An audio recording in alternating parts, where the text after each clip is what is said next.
cancer diagnosis at the age of 32, my mom and I talked a lot about the shock of that diagnosis, given several doctors told us you're too young to have endometrial cancer.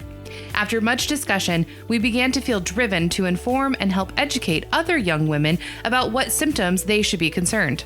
Having both been teachers, it seemed natural for us to look for a way to share Alex's cancer journey in order to help other young women avoid such a shocking diagnosis or possibly navigate a similar path.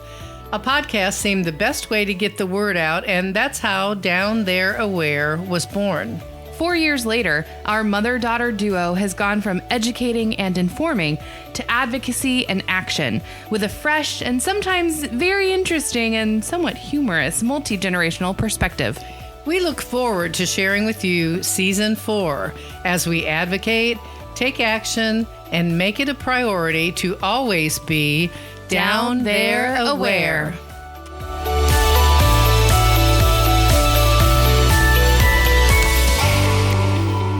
Welcome back to another episode of Down There Aware. It is our penultimate World Cancer Tour series. We're almost done. Yep, we're moving into Europe now. And, I just realized as I said that, I didn't do anything specific to Germany. Here we are about to head to Germany, and that's really funny. I didn't do anything specific to Germany, but that's okay. I wanted to begin with something that was very interesting to me.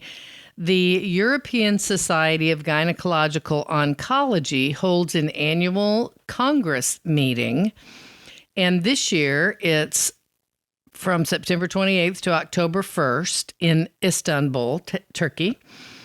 The theme is building continence in gynecological cancers.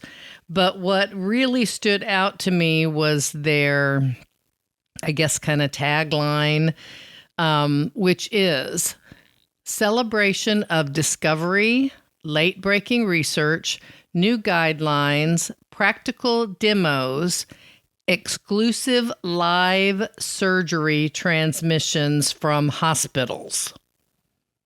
Wow. I know. That sounds like some Grey's Anatomy stuff. It does. That is interesting. I was just bowled over. And another thing that was interesting to me is the sponsors of this annual meeting, at least for this year, are AstraZeneca, which we know is a British-Swiss pharmaceutical biotech. Oh, I didn't know they were British. Swiss, yeah. But yeah, we hear about AstraZeneca all the time. Yeah, I know the name, but I didn't realize that that's where they were based. Yeah. Pharmaceutical and biotech company. A company called Ethicon that is part of Johnson & Johnson. Oh, okay. Medtronic, which we're very familiar with because we both have defibrillators that are, mine's Medtronic. Mine's Boston Scientific. Yours is not. But anyway, Medtronic, a medical device company. GSK, which is GlaxoSmithKline, which we hear about. We do. And that's a little sneak peek. We will have an interview coming up with leading researcher, oncologist turned researcher who works with GSK. And that's a British pharmaceutical and biotech company. Intuitive Surgical, which is a company that produces robotic products. And Roche, which is a Swiss pharmaceutical and diagnostics company. Yeah. So it was interesting to me as I was looking at research that they have this annual meeting and that these are the sponsors, at least for this year. And that they're going to get live transmissions of surgeries. That's phenomenal. Yeah. I mean, it'd be worth going just for that. Just to see that, yeah. Yeah. I wonder if there's like a virtual attendance option. I don't know. I would think. Or maybe we're heading to Istanbul at the end of September. Wow, just unreal to me. And so anyway, I got some statistics from this group called European Network of Gynecologic Cancer Advocacy Groups. And that's the data that I made note of to talk about today. So we're talking about in Europe. In 2012, over 58,000 women in Europe were diagnosed with cervical cancer.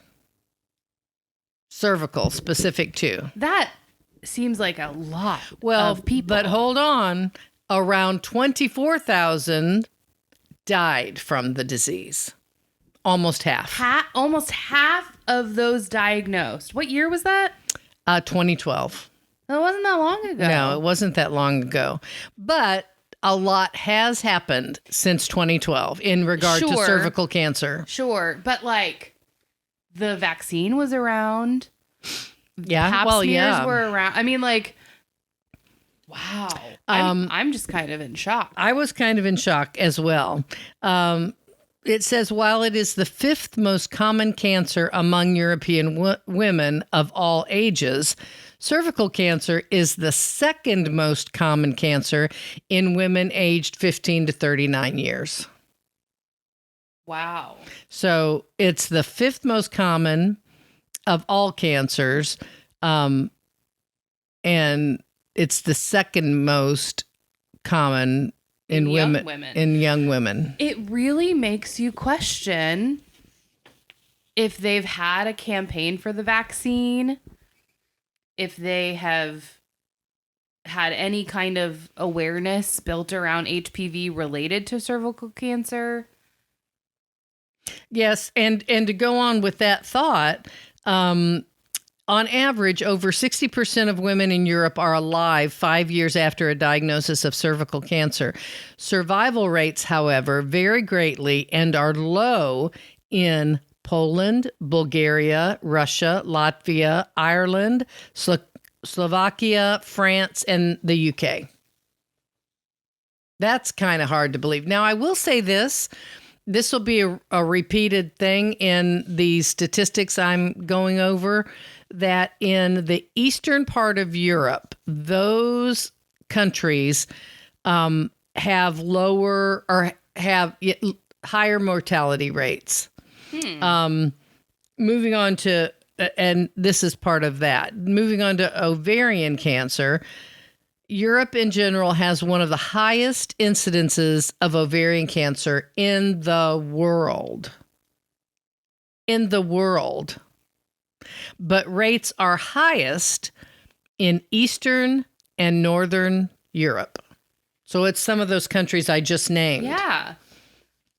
Well, and when you think about like the HDI of those countries, you generally think of Europe as high income, with long lifespan relative to the world, but educated, like all of those things that they measure. But I think we lump all those countries together in that perspective of Europe. I don't believe that's true of many of these Eastern countries, which it's referring to. It also says there is a regional variation within Europe with survival low in many Eastern European countries and the UK. Wow. Yeah. It's interesting that the UK gets lumped in there too. Yeah. But the Eastern European countries specifically, that's interesting. Now, all of this information is coming from the European Network of Gynecological Cancer Advocacy Groups, and it's dated 2018. Still, that's relatively relatively recent. Yeah. Here is some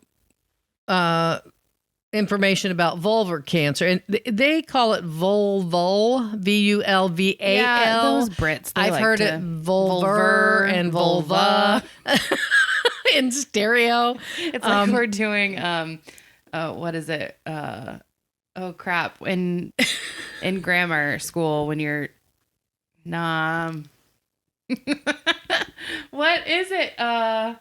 I don't know. You're doing all the like verb tenses or anyway, whatever. Anyway, we're at vulvar cancer. Globally, about 27,000 women are diagnosed each year with vulvar cancer. That's globally. Within Europe, women in Eastern and Northern, again, we're specifying Eastern in particular, women in Eastern and Northern countries are at highest risk, while risk is lowest in Western and Southern countries. It also makes you wonder if there are factors that are cultural or genetic to, if there's some genetic component to people of like Scandinavian descent versus, that Western European descent. Well, we keep asking why, and that's certainly a possibility. Yeah. Let's see, where am I? Women aged over 65 are at highest risk of developing vulvar cancer, but rates are increasing in younger women, probably because of rising rates of HPV infection and cigarette smoking. So it did specify the why. Yeah. Well, and that makes sense. I feel like Europe, I feel like in the States we have it's pretty stigmatized to be a smoker, but I don't know that exists in Europe. I saw a lot of smoking in the times I've been to Europe. Well, in public places specifically. That's one of the things I'm really excited about on our trip. Smoking? Let me finish. On our trip. I couldn't pass. Because you have built in some time just to sit and or walk around and go in shops and just to kind of breathe in the culture. And that I've never been abroad. So, I mean, you have, and we have, other people we know who we've talked to a lot about, but I haven't. So that's one thing I'm really excited about is just to people watch, just to observe and see the similarities and the differences. I'm just excited about that. But yeah, right. I think definitely smoking is more acceptable over there. Well, they probably don't have bans in restaurants like we do. I mean, ours is pretty new, really. Yeah, because I remember, as a child, people could smoke in restaurants. Right. So, I'm 36. I remember when it changed. And I remember having to, go in and say smoking or non-smoking. Yeah. And wondering, why does it matter? They're not separate rooms. Exactly. But, yeah. But it just kind of boggles your mind of, it's 2023. We all have the same information. Cigarette smoking leads to lots of health issues. Why on earth has it not, it's still stuck around culturally? Yeah, I think it's just a cultural thing. All right, on to vaginal cancer.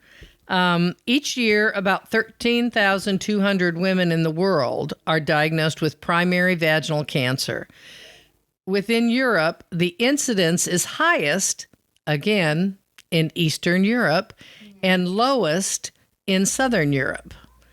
These differences are probably due to varying levels of long-lasting HPV infection, as well as lack of cervical screening programs, since these can identify early signs of vaginal cancer. And that's what we've talked about. Well, and it makes you wonder if Western Europe and Southern Europe have gotten their acts together in terms of screening programs, making sure people are getting annual PAPs, things like that, versus Eastern Europe, it's not, as recommended or required or whatever. It's not a priority. Yeah. Well, and again, going back to last week's episode on Africa, talking about how, Maslow's hierarchy of needs, is Eastern Europe still in we don't have clean water, we're war torn, we have all, we can't worry about getting our, cervix scraped once a year. Yeah. Doesn't mean it's not important. It just means it's not quite there. Right. Okay, on to uterine cancer. Europe has some of the highest rates of uterine cancer in the world. Wow. More than 1 in 20 female cancers affect the endometrium, and the number of cases is increasing. This is partly because of the aging of the European population. back to the age. But rising rates of obesity are known to be an important contributory factor. And I would also, because one factor that we know about uterine cancer is, I call it the use it or lose it, where you're more likely to get uterine cancer if you have not had a child.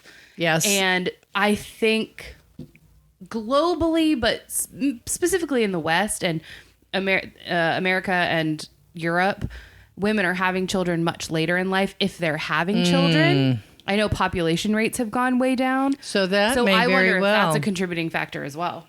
Yeah. I mean, when we stop and think about the whys, so many variables. Yeah.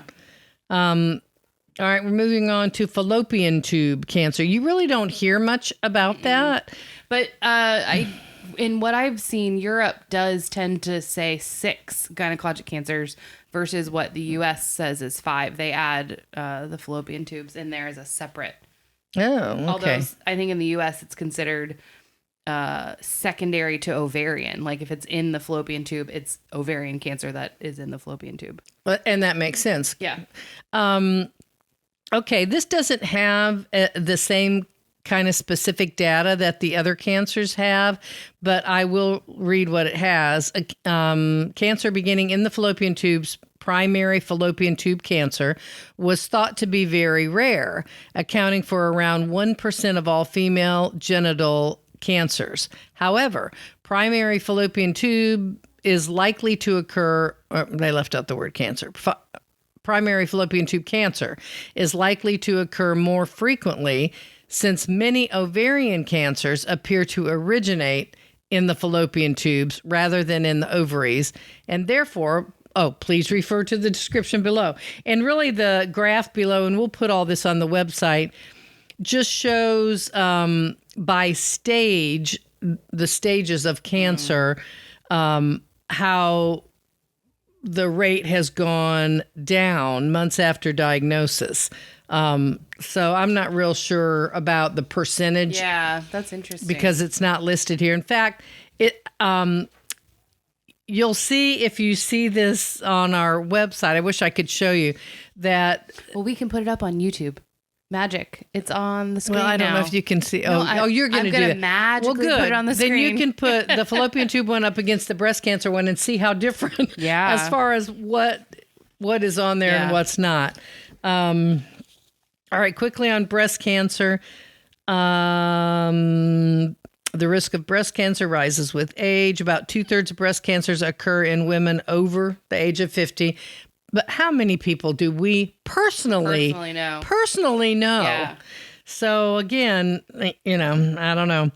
Unlike many gynecological cancers, breast cancer is most common in Northern and Western Europe. So that is total opposite, it's the opposite of the other cancers. But it's like last week when we were talking about the difference between Northern Africa and Sub-Saharan Africa. Yes. And that when back in the Asia episode, when we were talking about the difference between Japan and Korea versus Israel and the other country that had opposite trends. Yeah, I don't remember. I don't remember off the top of my head, but we filmed it so long ago. But it just makes you think, like, why? What is it about? And again, because we know that a lot of women who get breast cancer have a gene that, is that more likely to happen in those populations in people of that descent. Yeah. And you know what? It makes me wonder. You think about Europe as far as land mass and where the Eastern countries are, where the Western countries are, and the difference in what we just read. And so think about the United States, where Florida is and where California is. I really wonder now, after doing this research, how the geographical locations differ in the data. Yeah, if it's genealogy or geography, or if it's because European countries tend to be more homogeneous than the U.S., which is, we're all from somewhere else if you go back far enough. And so that kind of makes it a little more complex, right? Because it's not just where you are, but where you're from.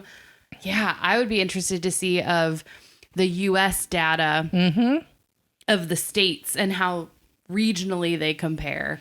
And because we know culturally, being from the U.S., the South is very different than California or the Northeast or the Pacific Northwest or the Midwest or whatever.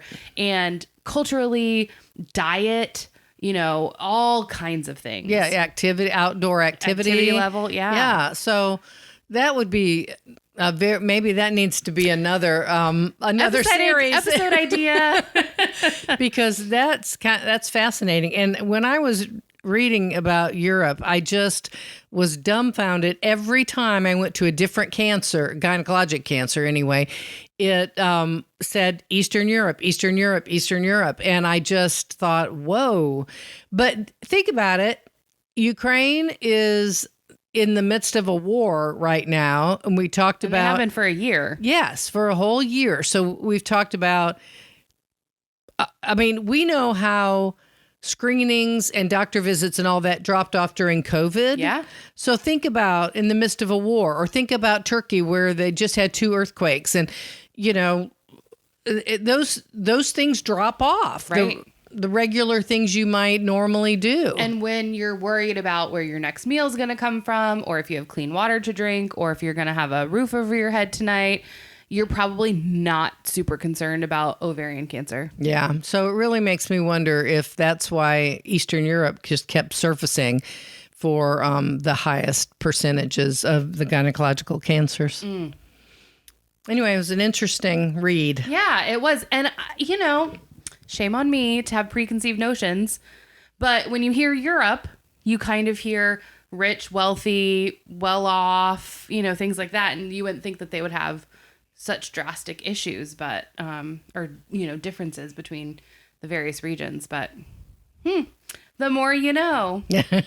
Thanks for all that info, Mama. You're welcome. Thanks for listening to today's episode.